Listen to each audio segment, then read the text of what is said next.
Tradisyon o Biblia. Nasayad kita nga ang simbahang Katoliko gituko ni Kristo sa tuig 33 Anno Domini didto sa syudad sa Jerusalem, pero nianang panahona wala pay Biblia. Ang nahisulat lamang mao ang Karaang Testamento, pero wala pay nasulat nga mga ebanghelyo, buhat sa mga apostolis o mga sulat sa mga apostolis. Sa to pa, anana ang simbahan sa wala pa ang Biblia. Kung kita moingon nga Biblia, kini naglangkob sa Daang Testamento o Bag-ong Testamento. Busa sa pagkahimugso sa simbahan, wala pa'y Biblia. Ang anaan lamang ang mga sinulat nga mga libro sa Karaang Testamento. Moingon kita nga ang simbahan mo'y nagpahimugso sa Biblia. Atong tan-awon ang mga pitsa. Ang pagatukod sa simbahang Katoliko nahitabo sa tuig 33 Anno Domini. Gikan sa pagkahimugso sa simbahan sa tuig 33 Anno Domini, mikabat pa og daghang katuigan diha pa nisulat ang mga ebanghelyo o mga sinulat sa mga apostolis. Ang ebanghelyo ni San Marcos nasulat sa tuig 65 ngadto sa 70 Anno Domini. Ebanghelyo ni San Lucas naisulat sa tuig 70 ngadto sa 75 Anno Domini. Ebanghelyo ni San Mateo nasulat sa tuig 75 ngadto sa 85 Anno Domini. Ang Ebanghelyo ni San Juan nasulat sa tuig 90 ngadto sa 100 Anno Domini. Muadto kita sa mga sinulat sa mga apostolis. Ang buhat sa mga apostolis nasulat sa tuig 80 ngadto sa 85 Anno Domini. Sulat ngadto sa taga-Roma sa mga tuig 57 ngadto sa 58 Anno Domini. 1 Corinto tuig 57 Anno Domini. Ikaduhang Corinto tuig 57 Anno Domini. Sulat ngadto sa taga-Galacia tuig mga 54 ngadto sa 75 Anno Domini. Efeso tuig 62 Anno Domini. Filipos sa tuig 62 Anno Domini. Colosas mga tuig 62 Anno Domini. Unang Tesalonika tuig 52 Anno Domini. Ikaduhang Tesalonika tuig 52 Anno Domini. 1 Timoteo tuig 63 Anno Domini. Ikaduhang Timoteo tuig 63 Anno Domini. Tito tuig 62 Anno Domini. Philemon tuig 56 Anno Domini. Hebreo tuig 66 Anno Domini. Santiago tuig 63 Anno Domini. 1 Pedro tuig 64 ngadto sa 67 Anno Domini. Ikaduhang Pedro tuig 100 Anno Domini. Unang Juan tuig 90 Anno Domini. Ikaduhang Juan tuig 100 Anno Domini. Ikaduhang Juan tuig 100 Anno Domini. Judas tuig 90 Anno Domini. Pinadayag tuig 90 ngadto sa 100 Anno Domini. Ato na karong nakita nga ang simbahan nahimugso na pero wala pa ang Biblia o wala pa ang 27 ka libro sa Bag-ong Tugon. Gani makayon kita nga ang Biblia produkto sa simbahan. Ang simbahan maoy nagahashas sa daghan kaayong mga ebanghelyo o mga sinulat o ang simbahan maoy nagdeterminar asa nini mga libruha ang nilamdagan. Ato karong hisgutan ang listahan sa mga kompleto nga napreserba nga mga ebanghelyo. Una, ang ebanghelyo ni San Marcos, kini canonical. Ikaduha, ang ebanghelyo ni Mateo, o kini usab canonical.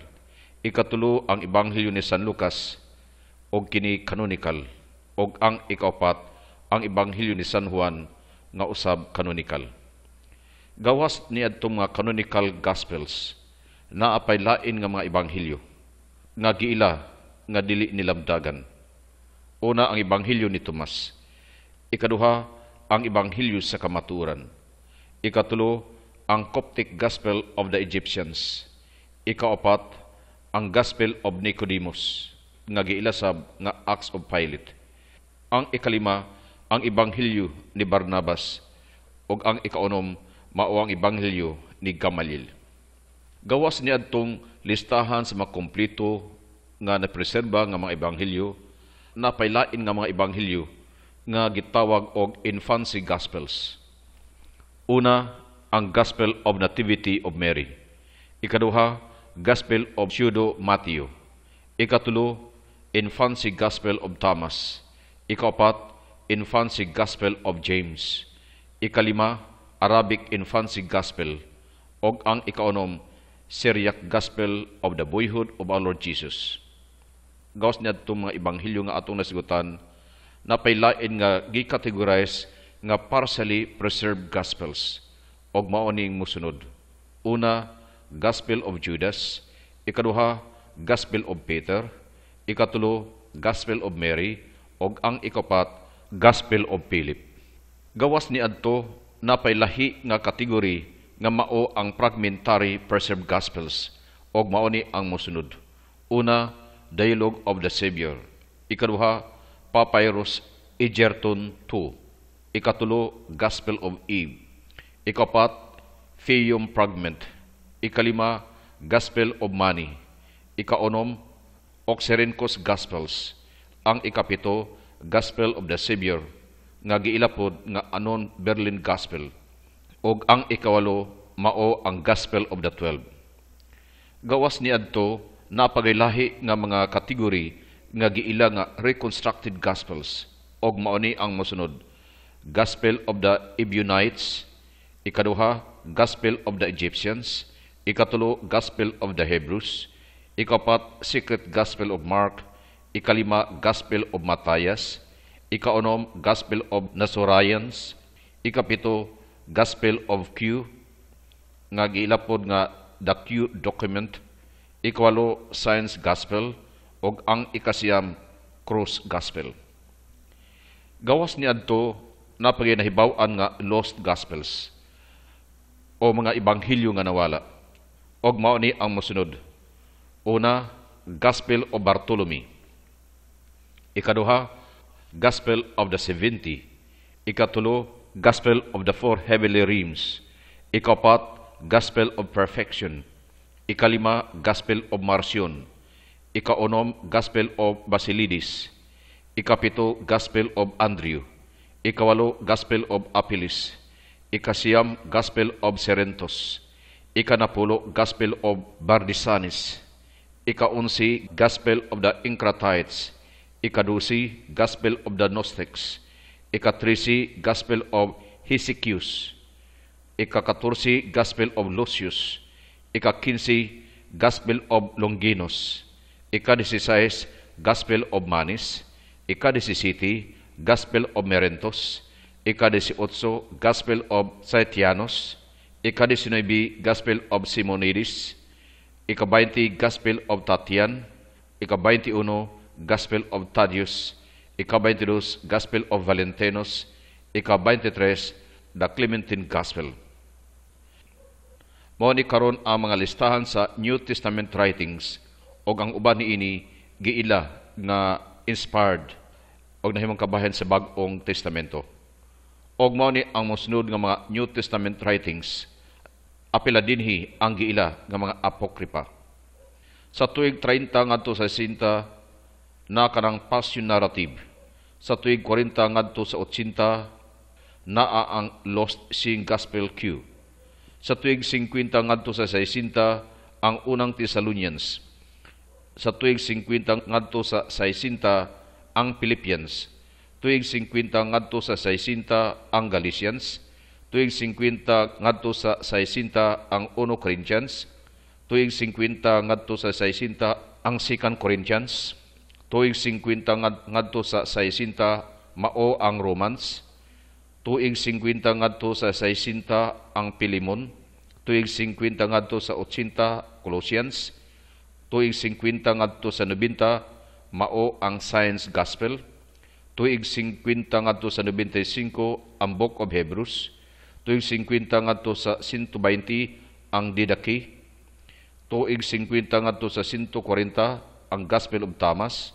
Tuig 50 ngadto sa 140 Oxyrhynchus 1224 Gospel. Sa tuig 50 ngadto sa 200 ang Sophia of Jesus Christ. Tuig 65 ngadto sa 80 ang Gospel of Mark. Tuig 70 ngadto sa 100 mao ang Epistle of James. Tuig 70 ngadto sa 120 ang Egerton Gospel. Tuig 70 ngadto sa 160 ang Gospel of Peter.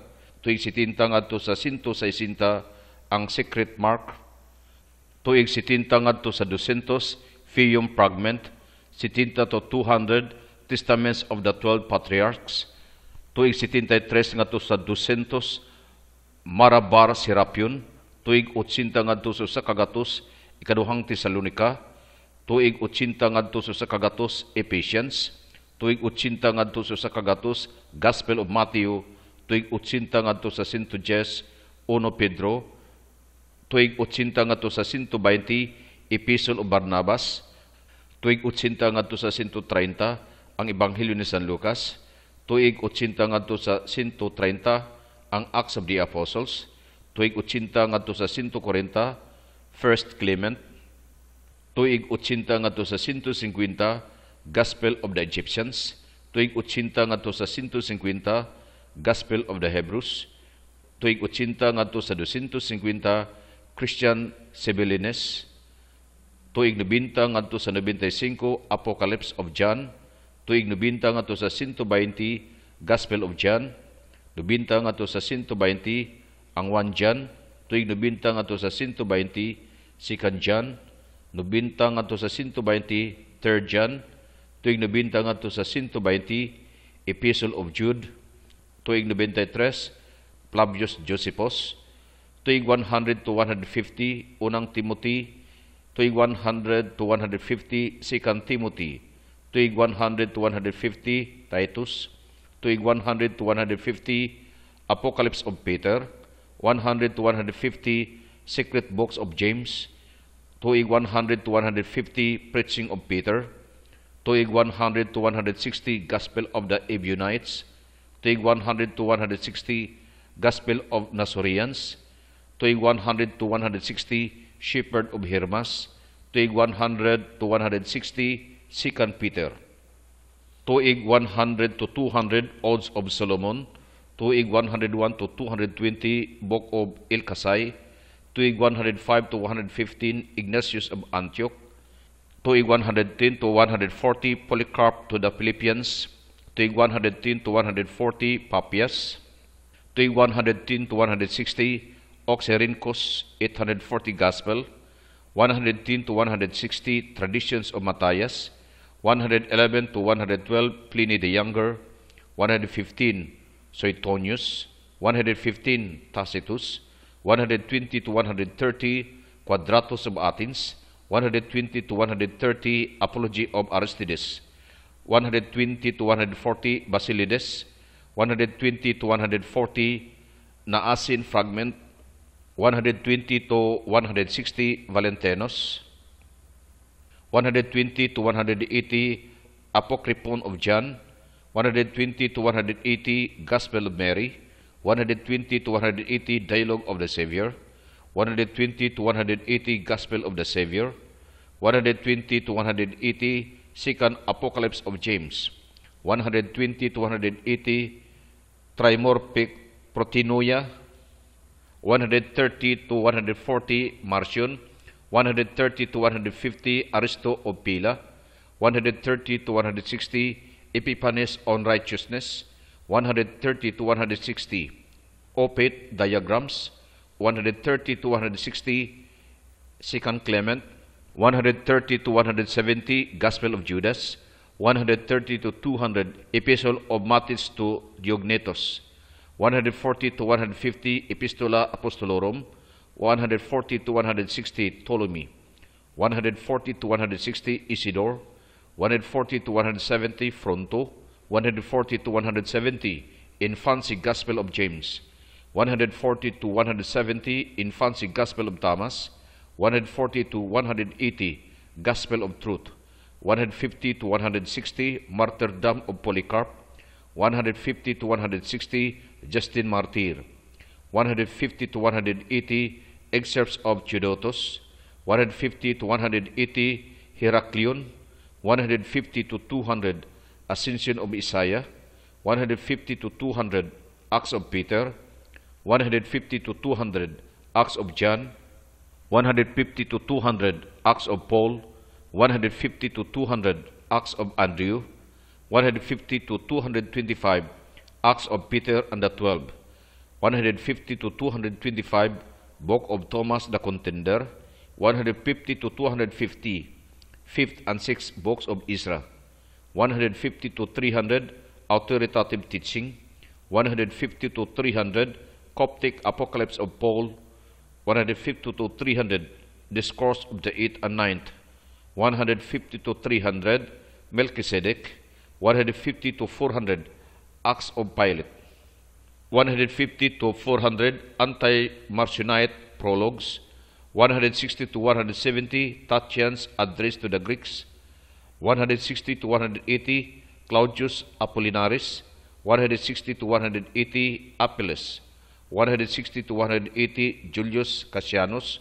160 to 250 Octavius of Minucius Felix, 160 to 180 Acts of Carpus, 165 to 175 Melito of Sardis, 165 to 175 Hegesippus, 165 to 175 Dionysius of Corinth, 165 to 175 Lucian of Samosata, 167 Marcus Aurelius, 170 to 175 Diatisaron, 170 to 200 Dura Europos Gospel Harmony, 170 to 200 Muratorian Canon, 170 to 200 Treatise on the Resurrection, 170 to 220 Letter of Peter to Philip, 175 to 180 Athenagoras of Athens, 175 to 185 Irenaeus of Lyons, 175 to 185 Rodon, 175 to 185 Theophilus of Caesarea, 175 to 190 Galen, 178 Celsus, 178 Letter of Vina and Lyons, 180 Passion of the Silitan Martyrs, 180 to 185 Theophilus of Antioch, 180 to 185 Acts of Apollonius, 180 to 220 Bardisanes, 180 to 220 Kerygmata Petro, 180 to 230 Hippolytus of Rome, 180 to 250 First Apocalypse of James, 180 to 250 Gospel of Philip, 182 to 202 Clement of Alexandria, 185 to 195 Maximus of Jerusalem, 185 to 195 Polycrates of Ephesus, 180 to 217 Talmud, 189 to 199 Victor I, 190 to 210 Pantianus, 193 Anonymous Anti-Montanist, 193 to 216 Inscription of Aversius, 197 to 220 Tertullian, 200 to 210 Serapion of Antioch, 200 to 210 Apollonius, 200 to 220 Caius, 200 to 220 Philostratus, 200 to 225 Acts of Thomas, 200 to 250 Didascalia, 200 to 250 Books of Jew, 200 to 300 Pistis Sophia, 200 to 300 Coptic Apocalypse of Peter, 203 Acts of Perpetua and Felicitas, 203 to 250 Origin. Sa kadaghan sa mga ibanghilyo o sa mga sinulat, ang simbahang Katoliko mao ang nagdetermina sa mga ibanghilyo o sa mga sinulat nga nilamdagan. Makaing kita nga sa pagsugod sa Kristyanismo, wala pa ang Biblia, gawas lamang sa Karaang Testamento. Ang pagtuo sa unang mga Kristiyanos na sustinahan pinaagi sa lihok sa mga apostolis. Ang mga apostolis may nagtudlo kanila mahitungod kang Jesus pinaagi sa binakba nga pagsangyaw o pinaagi sa mga sinulat nga ilang gipadala ngadto sa Kristiyanos nga mga katilingban. Ang unang mga Kristiyanos naminaw sa mga pagbasa sa Karaang Testamento diha sa mga sinaguga o templo. Tungod kay walay bag-ong testamento, ang mga Kristiyanos kaniadto naguna-una nga ang balang kasulatan mao lamang ang Karaang Testamento. Sa diha nga nagkatigulang na ang mga apostolis, ang unang mga Kristiyanos naghuna-huna nga maayo isulat ang mga pagtulunan sa mga apostolis o ang mga istorya mahitungod kang Hesus aron ang mosunod nga kaliwatan na ay magamit. Ang unang nahimog sumao ang mga sulat nga ila sa mga apostolis, labi na ang kang San Pablo, din ang mga katilingban nagabantay gayud niini isip bahandi. Ang pagbasa sa mga sinulat sa mga apostolis nahimong kabahin sa selebrasyon sa Eucharistia og unya mitumaw ang upat ka ebanghelyo og nahimong main source sa pamalandong sa kinabuhi ni Jesus panahon sa selebrasyon sa Eucharistia. Sa ikaduhang siglo, ang simbahang Katoliko nakahimamat sa Gnostic heresy. Din ang mga sumusunod sa maong heresya ng hambog mahitungod sa mga ebanghelyo nga ilan ni Pedro o sa mga apostolis nga naghambin sa pantasya nga mga istorya mahitungod kang Jesus. Pananglitan sa maong ebanghelyo, kini naghisgot mahitungod sa batang Jesus nga nagkastigo sa ubang mga bata nga nagmolestiya kaniya panahon sa dula. Si Obispo Irenaeus sa Lyons, France, isip tubag sa hulga sa Gnostics, nagtudlo nga naalamay upat ka ebanghelyo nga nilamdagan sa Dios nga mao ang ebanghelyo nila ni Marcos, Lucas, Matthew ug Juan. Si San Irenaeus sa France mao ang unang nakapresentar sa listahan sa upat ka ebanghelyo o sa mga sinulat ni San Pablo nga iyang gipadayag nga divinely inspired batok sa mga ebanghelyo o sa mga sinulat sa mga apostolis nga giila sa mga Gnostics. Uban sa lihok ni San Irenaeus of Lyon sa France, kita nakabaton sa unang listahan, kanon, sa mga libro sa Bagong Testamento. Sa tuig 313 Anno Domini, si Constantino may pakanaog og dekreto nga naghatag og kagwasan sa mga Kristiyanos sa pagbansay sa ilang pagtuo diha sa dayag nga walay kahadlok sa mga panglutos. O kini nakahatag og panahon sa mga obispo og Santo Papa sa pagplano silang pastoral actions.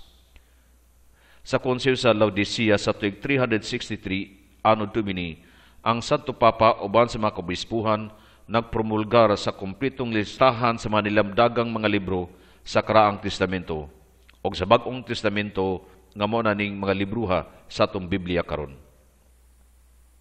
Gawas sa konsiho sa Laodicea nga nagdeterminar sa mga libro nga nilamdagan, nausab ang dagkong mga konsiho sa simbahan nga nagdeterminar sa mga libro nga nilamdagan. Una, ang Konsilyo sa Nicea sa tuig 325 Anno Domini. Nagtudlo kanato pila ka basahon ang nasulat sa Biblia. Ikaduha, ang Konsilyo sa Hippo sa tuig 393 Anno Domini. Ilang nasuta nga adunay 72 nga lista sa mga libro sa Biblia. Mao'y minghatag o hukom kung unsa ang libro nga nilamdagan og Biblianhon. Ikatulo, Konsilyo sa ikatulo nga Kartago sa tuig 397 Anno Domini. Sama sa Konsilyo sa Hippo, ilang nasuta nga adunay 72 nga lista sa mga libro sa Biblia. Ikaapat, Konsilyo sa ikapat nga Kartago sa tuig 419 Anno Domini. Susama sa Konsilyo sa Hippo o ikatulo nga Kartago ang ilang nasuta. Ang ikalima, Konsilyo sa Trinto sa tuig 1545 Anno Domini. Usa sa mga blaod niining maong konsilyo mao ang gitawag nga De Canonis Scripturis. Ming deklarar nga adunay 45 ka libro sa Daang Testamento o 27 ka libro sa Bagong Testamento. Mao'y formal nga nagkanonisar sa tanang libro nga traditional sa Biblia. Tungod kay ang mga libro sa Karaan o Bagong Testamento gisulat man sa Griego, si Papa Damaso I sa tuig 367 Anno Domini naghangyo kang San Hieronimo sa paghubad sa tibok Biblia ngadto sa Latin nga niadtong panahon na mo'y gigamit nga lingwahe sa kadaghanan nga sa pagkakaron ang Latin nga lingwahe usa na ka dead language. Si San Hieronimo nagtrabaho sa paghubad hangtod sa tuig 397 Anno Domini. Sa ito pa mikabat og 20 ka tuig ang iyang paghubad. Paghuman sa paghubad, iyang gipresentar ang mga libro nga nahubad ngadto sa Santo Papa nga nagbunyag sa hinugpo nga mga libro nga Biblia. Ang pulo nga Biblia diha sa original nga Griego nagkulugan og library.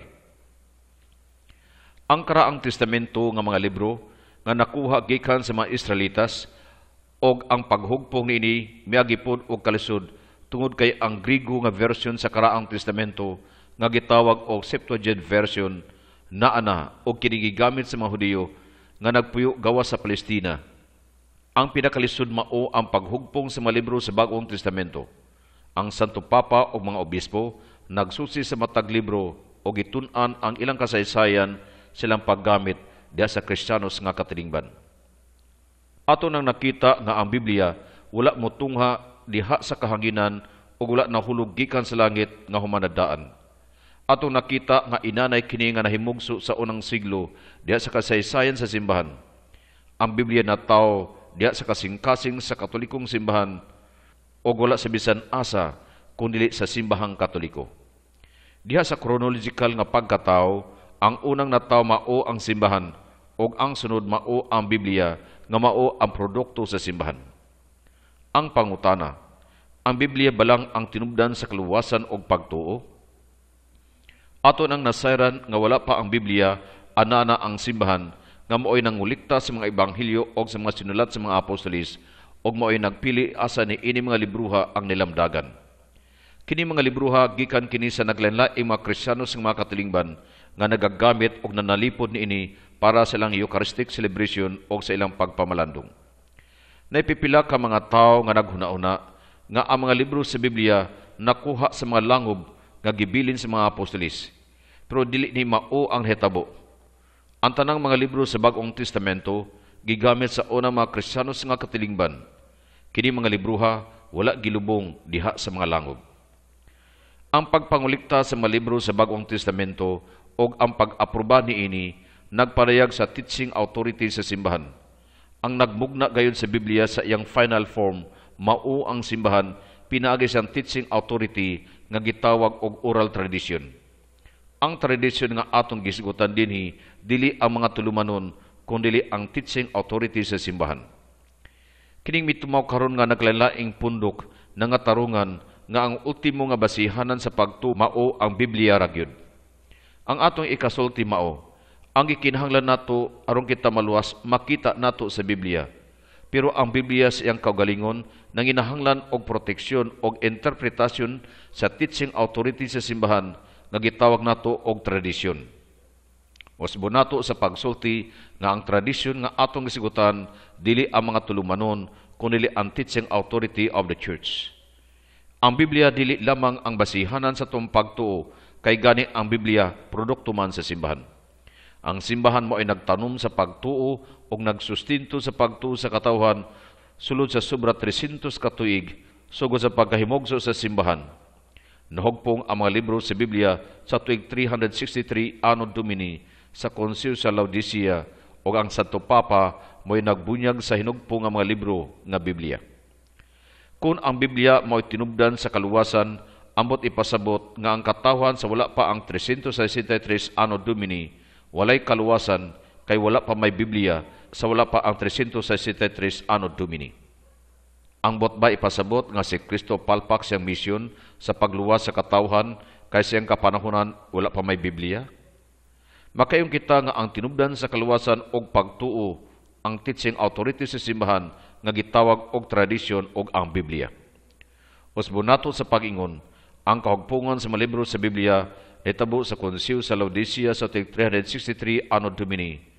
Kung ang Biblia mao ang ultimo nga tinubdan sa kaluwasan, sa tupadihay sa wala pa ang 363 Anno Domini, ang katawhan, apil ang katawhan sa karaang testamento, wala pa'y kaluwasan, kay wala pa may Biblia, o nasan kita nga ang Biblia naglangkob sa karaan og Bagong Testamento? Ang inatong hisayran nga ang simbahan maoy nagkolekta sa mga libro, naghashas og midesider asa ni mga libruha ang mga nilamdagan didto sa Konsil sa Laodicea sa tuig 363 Anno Domini. O gani ang Santo Papa ang nagbunyag sa hinugpong nga mga libro nga Biblia. Naipanahon nga ang Biblia walay importanteng papel sa kinabuhi sa mga Kristiyanos sa nangaging libuan ka mga katuigan. Ang hinungdan mao nga gamay ra ang kopya sa Biblia o kadaghanan kanila ana sa mga monasteryo o konbento din ang mga monks nagkopya sa kinamot or handwriting. Ang pagtuo sa ordinaryong Kristiyanos na sustinahan pinagi sa pagsagyaw sa mga kaparian nga mao kining teaching authority sa simbahan nga gitawag og oral tradition. Sa 1453, si Gutenberg nga usa ka German nag-invento sa printing press o gaunang libro nga iyang naprinta sa iyang invention mao ang Biblia. Sa unang panahon sa kasaysayan sa mga Kristiyanos, ang Biblia nahimong available ngadto sa daghang mga tao pero limitado gihapon ngadto sa mga tao nga nahibalo og Latin nga lingwahe. Din ang Latin mula may available nga lingwahe sa Biblia ni anang panahona. Si Martin Luther mo'y nangulo sa Protestant Revolt sa tuig 1517. Nagtinguha o kabag-uhan batok sa korupsyon sa simbahan. Dunay tulo ka matang ang iyang gipanagbisugan. Una, Bible alone, sula Scriptura o Biblia ragyod. Ikaduha, faith alone or sula fide o pagtuo ragyod. Ikatulo, grace alone o grasya ragyod. Mibulag siya sa simbahang Katoliko o wa na dugay ang iyang mga sumusunod mibulag pod kaniya. Sa nagtudlo nga ang tanan adunay katungod sa pag-interpretar sa Biblia o wala na dugay mitumaw ang libuang mga sikta din ang mga magtutukod nagdeklara nga ana sa ila ang Espiritu Santo. Ang atong masulti ni ining kang Martin Luther nga Bible alone nga wala kitay makutlo nga teksto sa Biblia nga nagsulti nga Biblia ragyud ang tinubdan sa pagtuo kaluwasan. Daghang mga protestante karon nga atong giila nga separated brethren nga midawat sa paginahanglan sa teaching authority nga may backbone sa kiusahan o pagsinamtanay. Ang pinakaimportante nga contribution ni Martin Luther mao ang iyang paghubad sa Biblia ngadto sa German nga pinulungan o wala siya mobase sa Latin nga hubad kunili ngadto sa original nga Hebrew o Griego nga version sa Karaan ug Bag-ong Testamento. Aron sa paghatag sa katarungan sa iyang gipanudlo, iyang gitanggal ang 7 ka libro sa Karaang Testamento nga mao ang una, Kaalam, ikaduha, Sirak, ikatulo, Judith, ikaupat, Baruk, ikalima, Tubit, ikaunom, unang Makabiyo, ikapito, ikaduhang Makabiyo. Iya pod gitanggal ang sulat ni Santiago sa Bagong Testamento tuod kay wa siya ganahi sa gisangyaw ni Santiago nga ang pagtuo nga walay buhat patay. Busa ang protestante nga Biblia di ay ang dili kompleto. Wala din nagdugang ang simbahang Katoliko og mga libro kay ana na mandaan kaniadto pa. Ang mga protestante di ay maoy nagwagtang sa 7 ka mga libro. Tungod sa duso ni Martin Luther, daghan na kayo ang mga sikta nga mitumaw og si Jesus dili gusto niini. Si Jesus nag-ampo nga ang mga sumusunod may usa og mausa. Gikinahanglan gayud karon ang teaching authority sa simbahan nga mao'y nagpahimugso sa Biblia siyang purma karon. Kining teaching authority sa simbahan mao ang gipasabot sa tradisyon o oral tradition. Angayon nga ang mga sikta karon magpasalamat sa Katolikong simbahan kay ang produkto sa Katolikong simbahan mao ang Biblia. Ang simbahan nagpadayon sa misyon ni Jesus nga mao ang pagsangya mahitungod sa gingharian sa Dios. Og siyang pagpadayon kaniadto sa pagsugod wala pay Biblia nga sama karon. Ang iyang pagpadayon sa pagsangyaw mao kini ang oral tradition o teaching authority sa simbahan. Gani ang simbahan mao'y nagtapok sa daghang ebanghelyo og mga sinulat og ang simbahan usab ang naghasas o nagdeterminar sa mga libro nga nilamdagan. Og sa kadaghanan sa mga konsiho nga nahitabo na finalize ang pagdeterminar sa mga libro didto sa konsiho sa Laodicea sa tuig 363 Anno Domini. O kini mga libro nga hinugpong gibunyagan sa Santo Papa nga Biblia nga nagkulugan og library. Busa alang kanato ang tinubdan sa kaluwasan og pagtuo mao ang teaching authority sa simbahan nga gitawag nato og oral tradition o tradisyon og ang Biblia. O gani mo yung kita nga ang Biblia nga mao ang produkto sa simbahan.